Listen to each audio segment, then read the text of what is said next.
Welcome to Dan's Drum Clinics with Dan Schinder with special guest Lunchbox.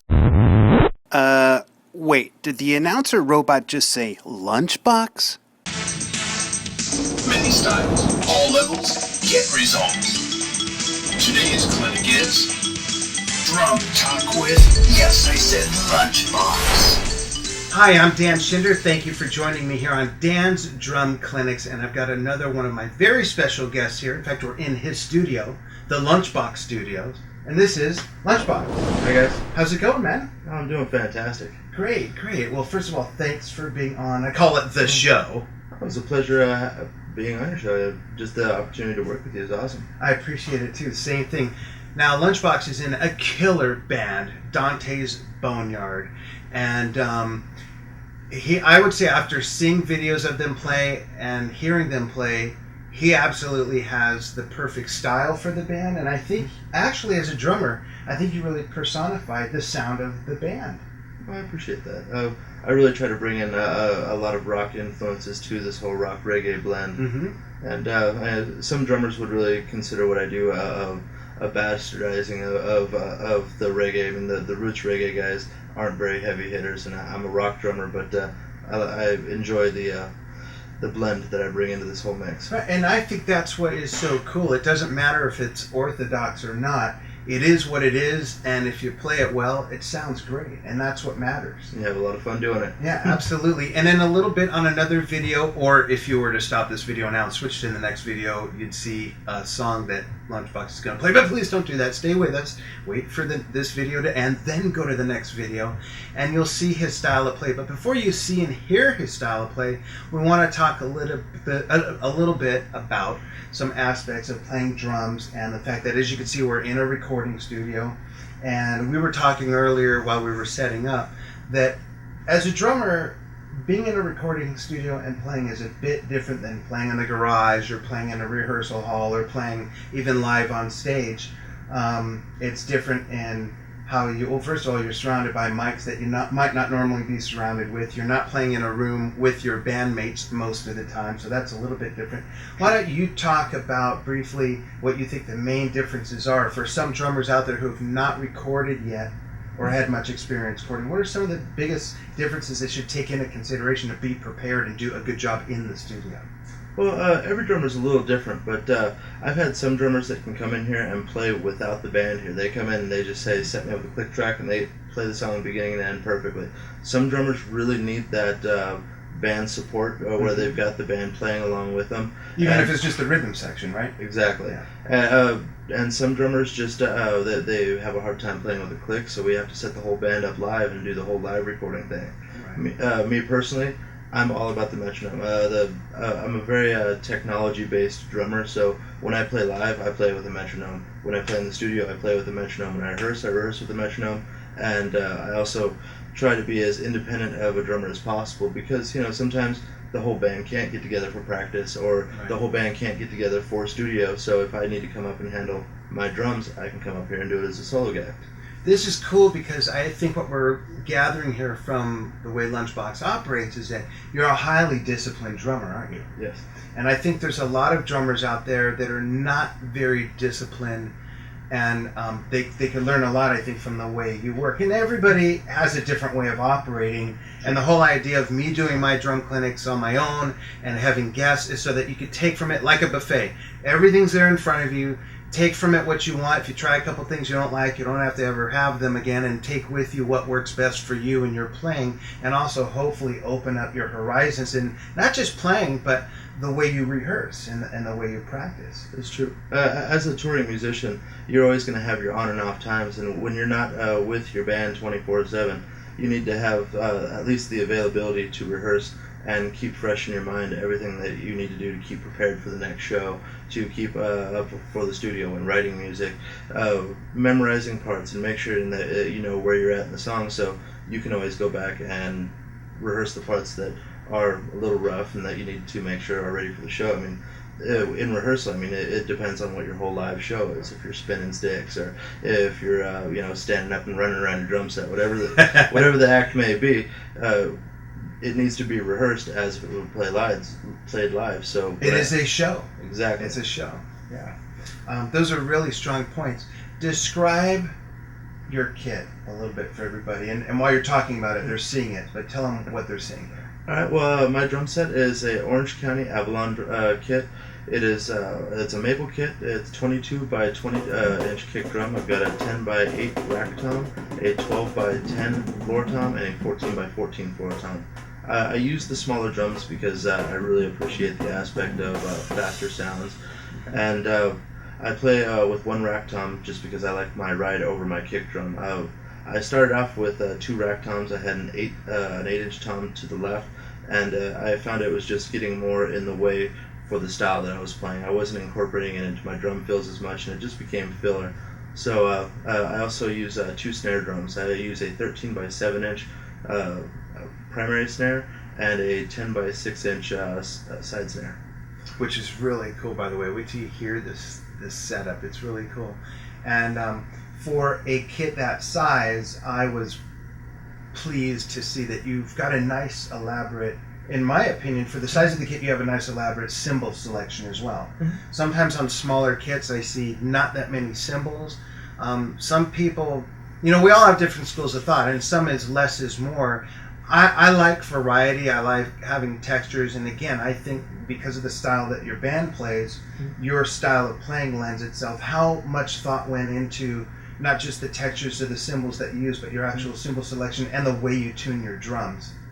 Well, I've always been into the very bright cymbals, and being that they're not the most cost effective, I used to be a very big fan of the A Custom by Zildjian. Mm-hmm. Very, very nice cymbal, but unfortunately they're just too thin for me and they don't last very long. So from there I moved to the Z Custom, and unfortunately they discontinued the Z Custom last year, 2 years ago, and they replaced it with the Z3. That cymbal, I love it because it's big, it's bright, but I'm in the market for shopping something a little different these days. I want to find a cymbal that's a little bit more unique for the style that I'm playing, and even with like I want to incorporate some more splash cymbals into my kit so I can just bring in that dynamic that I don't have. Yeah, that's cool.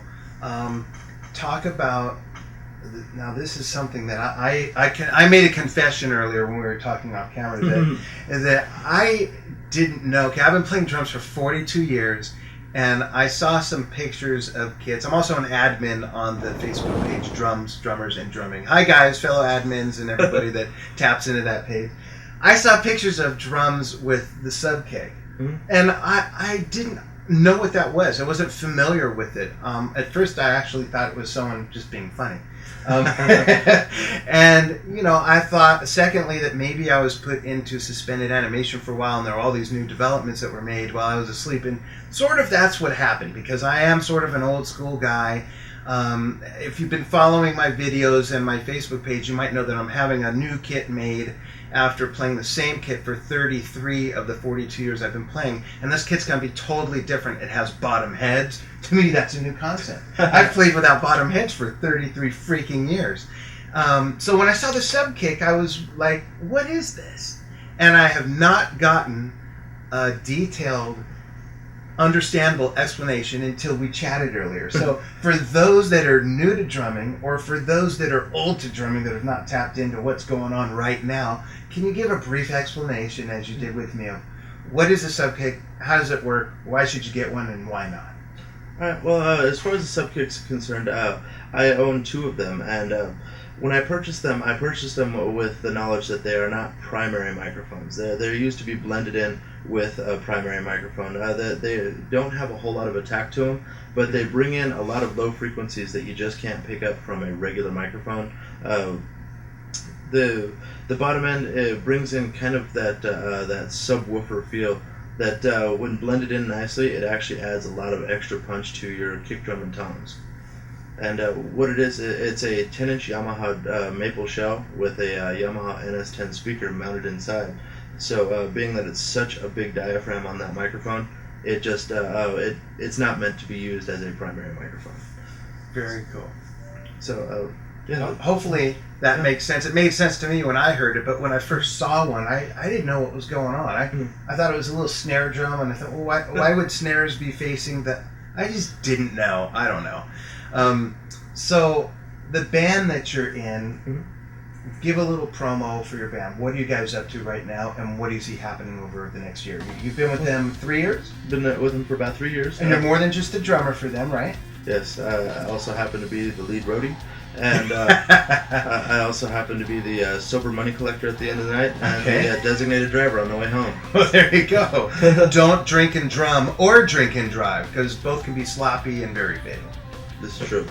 Now, and also, I'm sorry I have to interrupt, but as you explain that, where your band's at and where you say you're headed, segue into what you do with setup. We talked about live sound guys and how you've alleviated some problems that you've run into over the years by basically just handling it yourself. Well, being a touring musician, I've noticed that sound guys don't necessarily like to take care of the bands that they're cycling through the night. If you play at the Whiskey on any given night, even though the Whiskey sounds great, the sound guys are just bombarded with bands every night, 9 bands a night, to the point where he doesn't have a chance to dial in that sound. So what I like to do is I like to alleviate the pressure from the sound man by first of all having everything set up in a rack that I keep to my left, and I've got an 8-channel DI box that feeds out all my vocals, because I keep all my vocal processors and wireless mics over by me. So when I go to set up for a show, I open up the rack, throw out the live microphones, we do a quick little sound check, and instead of having to chase cables all around stage, I just have the sound guy throw me 5 or 6 cables that covers all of our vocals, and also a kick drum. I've noticed that sound guys tend to have a difficult time tuning in a really nice kick drum sound until 2 or 3 songs into the set. So what I do is I use a drum triggering setup where I've got a module built into my rack and a trigger that mounts onto the bottom head, or the batter head, and it's all set up into my rig, so it's all plug and play, so there's no warming up to it. It's plug it in, get your signal, and start playing. That's very cool. Very different, and again, very disciplined, and it takes a lot of initiative, I think, to go ahead and do something like that. And the sound is fantastic. I haven't seen them live in person, but I've seen a lot of live videos, and you guys are great live.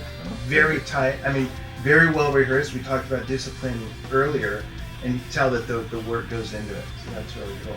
Thank you. And that also brings into like the fact that I play with Click Track Live. The band uses backing track, so everything is locked into a metronome that the tracks happen to be lined up in. So when, say, the guitar player goes into a solo, there's a rhythm guitar pre-recorded. Whenever there's a big harmony, those vocals are recorded.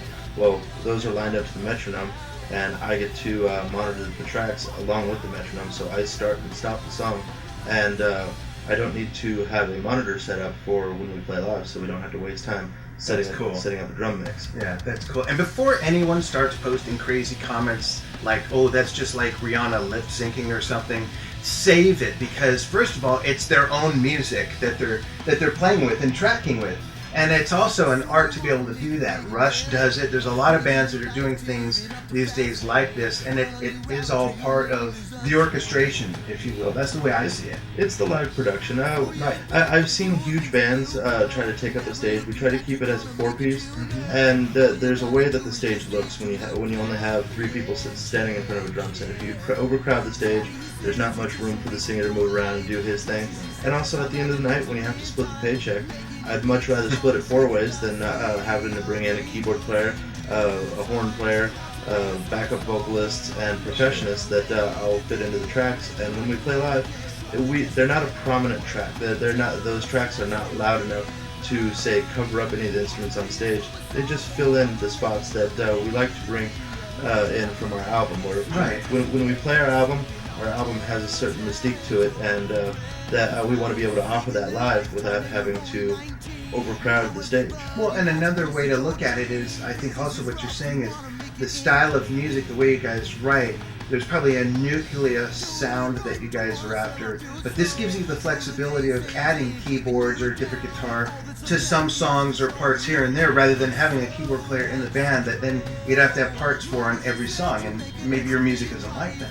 So it gives you flexibility, right? Exactly. And all the stuff that we put into the tracks are not stuff that we say can't play. Usually it's the filler stuff. The guitar player is playing his lead, whereas, say, the rhythm guitar is in the track. So the singer is singing the lead vocal part and the harmony to be in the track. Right. So it's all just to make the show, the presentation, a little bit more full and more entertaining for the crowd, because we like to offer the same production live that we offer in the studio. That's very cool, with the energy that you see on stage. And the sound guys at these places that he's talking about, I'm sure they're great sound guys or they wouldn't get that gig. They just are in a position where they're not able to sink their passion into, or time to sink their passion into dialing in what would normally be great sound. So he's taking care of it for them. Well, it's a tiny thing. The sound guy just doesn't, if there's 5 bands playing, not every band's going to have time for the sound check because the fans will leave. The show has to start and be as quick as possible, or else people are going to lose interest and leave. Right. So keep them interested. Exactly. So the song that we're going to put in another video, what is the name of the song that you're going to play to? That song is called Fitting Out. That song barely made our last record, Social Tsunami, because we were in a pinch. The label wanted the album out in a certain amount of time, and we only had 11 tracks. And the guitar player and I happened to come in last minute, and we recorded that song in about 9 hours. So once we got the track laid, we grabbed the singer, brought him up here. He was actually writing vocals while he was singing them. We got the song laid down, and it made the mastering cut. So that's great. At the end of the day, all the tracks that we really wanted on the album actually made it. Great. So if the video of Lunchbox playing to Dantes Boneyard's song Fitting Out is not the next video in line on my YouTube channel, make sure you look for that video so you can watch him play the kit that we talked about. You'll hear the style that we talked about, and you'll hear the music that I've raved about, because I'm really excited about your guys' music. It's very cool, and I love the fact that what you do is not orthodox, and that you're blending hard rock drumming with some reggae, and a couple other people have commented to me that there's a ska edge to it and stuff, and I think it's great when people can't totally agree on it and put their finger on it. I mean, that to me that means you're doing something right, because you're affecting other people's sensibilities that are all different from each other, and they all like it, even though they might call it something a little bit different. That's true, and everyone who has heard the music and seen us play live, the first thing that they always say to us is, "You're from California, right?" It's very beach-oriented music along with the hard rock edge. Yeah, that's very cool. So very cool. Well, thank you so much for joining me, being my guest here on It's Dan's pleasure. Drum Clinics. Lunchbox, everybody, from Dantes Boneyard. Their contact info is magically right here. Look them up, tap in, follow them. If you're in California, Southern California, Riverside area, you can check out his studio online, come by, record some tracks, or check them out, go see them live, and have some fun. And remember to eat your vegetables and practice. practice. That's right. Thanks for joining me here on Dan's Drum Clinic.